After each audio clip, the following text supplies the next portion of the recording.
Wasim, challenge सबसे बड़ा coming army chief, I start with you, what do you think is the biggest challenge? क्योंकि कल जब हम बात कर रहे थे मेरा ख्याल था कि जो इमेज फौज का है प्रॉब्ली वो सबसे बड़ा चैलेंज होगा इसके लिए। आपके ख्याल में क्या चैलेंज है?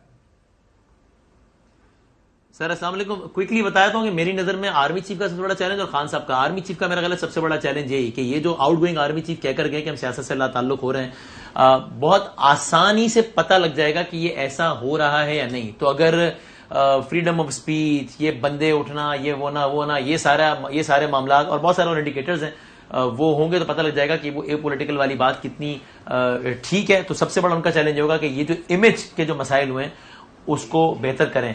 और इमरान खान साहब का आपने पूछा नहीं कि मैं अब रहा था कि मेरा ख्याल है कि सबसे बड़ा चैलेंज दिल कर रहा है तुम्हें इमरान खान का चैलेंज बताने का। चलो मैं खामोश हो जाता हूं। बता। मुझे लगा चूंकि इसका जवाब तो वही है ना, आर्मी चीफ वाला चैलेंज जो आपने कहा है, तो वो तो मैं I am just agreeing to you कि मेरा भी ये ख्याल है। इसलिए खान साहब का मुझे लगता है कि एक बड़ा चैलेंज ये होगा कि उनको ये सारी एश्योरेंसेस तो मेरे तज्जिए में शायद हो जाएंगी कि भाई वी विल मेक श्योर कि आपको सप्रेस ना किया जाए, ये सब ना हो, और इसके बदले में आप भी मेहरबानी करें कि ये मीर जाफर, मीर सादिक, ये सारे मामला पे आप भी जरा मेहरबानी करें। लेकिन इलेक्शन वाला मामला भाई ये सियासी मामला है, ये आप अपनी सियासी लड़ाई लड़ने अपोजिशन से, इस पे हमसे ना मुतालबा करें ना हमसे तवक्को करें। आप सरेआम ये ना कहें कि भाईजान सारा ताकत का मंबा आप है, आप इलेक्शन करवाएं, हम पॉलिटिक्स से दूर हैं तो फिर दूर हैं, ये इलेक्शन के मामले में हमसे तवक्को ना रखें। तो खान साहब का चैलेंज मुझे लगता है कि ये होगा कि इलेक्शन के मुतालबे को वो फिर किधर लेके जाएंगे। मुतालबा तो खैर अपनी जगह रखेंगे, लेकिन वो मुतालबे का मुखातिब कौन होगा ये अब बड़ा चैलेंज होगा अगले दिन। जाहिर है वो ये तो नहीं कह सकते, एग्जैक्टली ये तो नहीं कहते चले जनाब आज से मेरा मुतालबा खत्म, लेकिन उस मुतालबे को डायरेक्ट करेंगे सियासी कुव्वतों की जानिब या फिर वहीं ये देखना होगा। मेरा ख्याल है जो असद साहब को सुना ना भैया? जी जी बिल्कुल, वो कहते हैं कि अभी भी मुतालबा है, वो पब्लिकली बयान दे कि हम इलेक्शन होने चाहिए। भाई तो क्यों ना करें मुतालबा, मतलब सियासी जमातें तो इलेक्शन का ही मुतालबा करेगी ना। काशी साहब वो कह रहे हैं कि इस नई एस्टैब्लिशमेंट पब्लिकली ऐलान करे। अभी उनका एलामिया भी थोड़ी देर तक उसमें ये इलेक्शन भी मांग रहे हैं। देखिए मेरे नजदीक एक सबसे बड़ा आगे एलामिया अभी तक तो नहीं आया ना, सबसे फवाद चौधरी साहब ने मेरा ख्याल अभी वो सबको फॉरवर्ड कर दी, थोड़ी देर से चल भी जाएगा। उसमें ये काशिफ साहब के सबसे एक ही नंबर पास आ गया एलामिया। हाँ मैं पढ़ के सुना जी, क्या कह रहे हैं? ये फवाद चौधरी साहब ने भेजा जी मुझे, तो ये मैं पढ़ के सुना देती हूँ। पाकिस्तान तहरीक इंसाफ एलामिया, फौज के नए सरबराह की तकर्री के जिम्न में सदर ममलिकत का एलामिया सामने आ चुका है। सदर ममलिकत ने जनरल साहिर शमशाद को चेयरमैन जॉइंट चीफ और जनरल आसिम मुनीर को चीफ ऑफ आर्मी स्टाफ मुकर्रर किया है। तहरीक इंसाफ का मौकफ वाजे है, हम मुल्क की सलामती और इदारों के इस्तेकाम के लिए हर कदम उठाने को तैयार हैं। दोनों शख्सियात को नई तकर्री की मुबारकबाद हो। गुज़श्ता 8 माह के वाकयात ने वाज़े तौर पर मुल्क में तफरीक पैदा की है। इन 8 माह में जो इक़दाम उठाए गए इनसे मुल्क और इदारों को शदीद नुकसान पहुंचा। पाकिस्तान में इंसानी हकूक की बदतरीन खिलाफ वर्जी देखने में आई। सहाफती इदारों और सहाफियों को शदीद दबाव और तशद्दुद का निशाना बनाया गया। अरशद शरीफ जैसे नामवर सहाफी शहीद कर दिए गए। मुल्क की सबसे बड़ी सियासी जमात और मुल्क के सबसे बड़े लीडर इमरान को दीवार से लगाने की कोशिशों के नतीजे में मुल्क बदतरीन सियासी अदम इस्तेकाम का शिकार हो गया और इस सियासी अदम इस्तेकाम ने मुल्क में शदीद मुआशी बहरान को जन्म दिया है। फौज की नई क़यादत से हमारी तवक्को है कि वो मुल्क में आईनी हकूक की बहाली, जमहूरियत के इस्तेकाम के लिए अपना किरदार, अवाम को नए इंतखाबात के जरिए मुल्क की नई क़यादत चुनने के हक को तस्लीम किया जाएगा।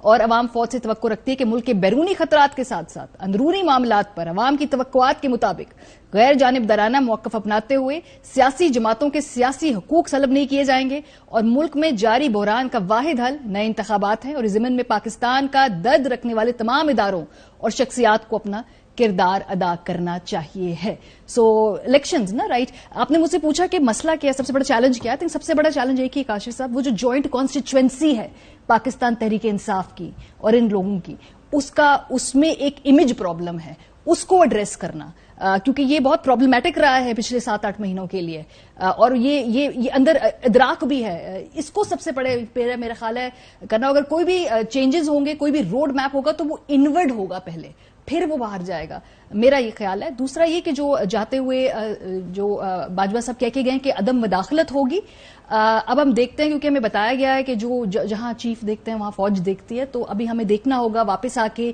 इसी की एजेंडे की तौसीक होगी या अपना नया डॉक्ट्राइन आएगा। क्योंकि 2016-17 में भी एक डॉक्ट्राइन आया था, मैं चाहूंगी लोग वो पढ़ लें कि वो उस वक्त और जाते वक्त उस डॉक्ट्राइन पे कितना अमल हुआ और उसमें क्या डिस्क्रिपेंसीज थी। But having said that, road map क्या होगा अदम मुदाखलत का? क्या कोई इसमें जो अग्रीव्ड पार्टीज हैं, क्योंकि ये कहा कि मुदाखलत थी, तो बहुत सारी अग्रीव्ड पार्टीज हैं ना अक्रॉस द बोर्ड, کیا ان کے ساتھ کوئی بیٹھ کر مرہم رکھنے کی بات ہوگی؟ کریکشنل میئرز کیا ہوں گے؟ بہت کچھ ابھی دیکھنے کو ہے. ویل اینڈ گڈ کہ ابھی ہے جانی کیفیت ختم ہوئی، لیکن کیا آئندہ فیوچر میں یہ نہیں ہوگا؟ اس کا راستہ بھی بند کرنا ہوگا. بہت چیلنجز ہیں، بہت سارے چیلنجز تو بہت ہے، لیکن الیکشن مانگ لیا اگر یہ اعلامیہ جو ماریا میمن صاحب نے بتایا ہے کہ آیا ہے صدر اور وزیر اعظم کی بات پر یا ملاقات پر. وسیم تو election that's what PTI will آئی ول گن فار جب یہ پرسوں اسلام آباد آئیں گے. سو وہ ہوگا کہ آپ ہمیں الیکشنز لے کر دیں اگین پرابلم. اور یہ مجھے لگتا ہے کہ وہ معاملہ ہے کہ اگر اس پہ پی ٹی آئی اسی شد و مت کے ساتھ اڑی رہی اور اسی انداز سے کہ وہ اسٹیبلشمنٹ سے ہی کہتی رہی، جو جس طرح کے اعلامیے میں بھی لکھا ہے کافی حد تک، تو شاید معاملہ پھنسے گا. اگرچہ جو میری رائے ہے اس کے بالکل برعکس شیخ رشید احمد صاحب نے اب سے کچھ دیر پہلے ہم نے ریکارڈ کیا، انہوں نے کہا کہ بھائی میں آپ کو بتا رہا ہوں اب آج کے دن سے، آج 24 نومبر سے ملک میں قبل از وقت انتخابات کی راہ ہموار ہو گئی ہے. اب مارچ اپریل میں الیکشن ہے. میری رائے، میرا تجزیہ اس کی بالکل برعکس ہے. مجھے لگتا ہے آج اس بات کی بنیاد پڑ گئی ہے کہ بھائی معاملات سپریس کرنے کے حوالے سے، ایف آئی آر، یہ اس سب کے حوالے سے بہتر ہو جائیں گے، لیکن الیکشن کے حوالے سے ان کو کہا جائے گا کہ یار اس میں ہم نہیں کود سکتے. تو مجھے تو یہی لگتا ہے کہ اگر وہ اس بات پہ اڑے رہے تو پھر معاملہ آ کے پھنس جائے گا، کیونکہ وہ کہتے رہیں گے کہ صاحب یہ کیسے ہو سکتا ہے کہ آپ ایک ہی سانس میں کہہ رہے ہیں کہ ہم سیاست سے دور رہیں اور جلد الیکشن کروائیں. تو الیکشن تو سیاست کا منبع اور مرکز ہے، تو یہ دونوں کام تو ایک ساتھ نہیں کرتے. جب وہ الیکشن میں دھکیلیں گے، جب وہ ایک فریق کو مجبور کریں گے کہ آپ جلدی الیکشن کرائیں، پھر الیکشن کے نتائج اس فریق کے مطابق نہیں آئے تو پھر وہ فریق کھڑا ہو جائے گا کہ دیکھیے جی ہمیں دھکیل دیا گیا تھا، ہمیں بلیک میل کر کے، تو پھر گیم خراب ہو جائے گا، پھر گند ہو جائے گی. اس لیے مجھے لگتا ہے کہ اگر وہ اس تحریک انصاف اس پہ اڑی رہی تو معاملہ پھر پھنسے گا جا کے. اور اگر بہت سے لوگوں کا خیال ہے کہ شاید کہیں نہ کہیں نون لیگ چاہتی ہے کہ یہ ایپل کارٹ اگر زبردستی ڈسٹرب کرے، ایک اینٹی اسٹیبلشمنٹ کا بیانیہ ان کو ملے گا، دوبارہ ووٹ کو عزت لے کر باہر مارکیٹ میں نکلیں گے. دیکھیے میاں نواز شریف صاحب جو اب یورپ گئے ہیں نا، اچھا یو آلسو ہیو ٹو سی کہ جب آپ 5ویں یا 6ٹھی دفعہ تعیناتی کرے تو نا، تو اس وقت آپ کی باڈی لینگویج، اس وقت آپ کا جو طریقہ کار ہوتا ہے نا وہ پرو ہو گئے نا. تو انہوں نے کہا جی میرا خیال ہے 1 سال سے کاشف صاحب انہوں نے یہ طے کیا ہوا تھا کہ اسی طرح یہ معاملات، یہی اپوائنٹمنٹس ہوں گی.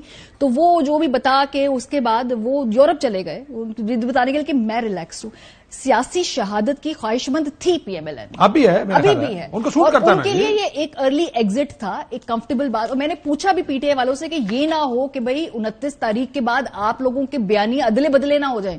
مطلب جو آپ کا اس وقت بیانیہ ہے وہ نون لیگ کو واپس مل جائے، اور جو ان پہ الزام لگایا جاتا ہے کہ آپ بہت زیادہ اس وقت ایک ہائبرڈ رجیم کا ایسا، تو یہ آپ کے اوپر نہ لگ جائے الزام. تو انہوں نے اس کی تردید نہیں کی تھی اس وقت، اور پی ایم ایل این بھی اس کی تردید نہیں کرتی تھی. سو یہ خواہش تھی. دیکھیں اس میں نا آئی بال ٹو آئی بال جب ہوتا ہے نا کاشف صاحب، تو یہ اتنا ہوتا ہے کہ ہو بلنکس فرسٹ. سو اس معاملے میں آئی تھنک نواز شریف صاحب نے ایونچولی پریویل کے. میں یہ بھی کہوں گی آگے بڑھ کے کہ سیاسی طور پہ ہم -1 -2 کی بات کرتے ہیں. خان صاحب، نواز شریف صاحب نے ذرا کوئی -3 کا کچھ اچیو کر لیا، تو یہ سیاسی طور پہ آئی تھنک ٹھیک تھا. ٹھیک.